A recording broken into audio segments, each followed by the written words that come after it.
गुजरावाला में वैन नहर में गिरने से 11 अफराद जान की बाजी हार गए। हमारे नुमाइंदा राना खालिद महमूद खान की रिपोर्ट के मुताबिक गुजरावाला खान का डोगरा में गुज़श्ता रात वैन नहर में गिरने से एक ही घर के 11 अफराद जाँ बहक हो गए। रेस्क्यू टीमों और मकामी लोगों ने लाशों को नहर से निकालकर नवाही इलाका किला दीदार सिंह मुंतकिल कर दिया गया।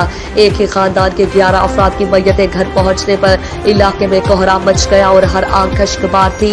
जाँ बहक होने वालों में 7 बच्चे और 3 खवातीन शामिल थी, जिनमें 42 साल अफसान, उसकी बीवी वालिदा, 40 साल बहन मदीहा, 17 साल अबू हरेरा, 15 साल साद, 10 साल हुसैन, 8 साल हसन, 13 साल सुबहान, 12 साल रेहान और 3 साल अजद फातिमा शामिल थे।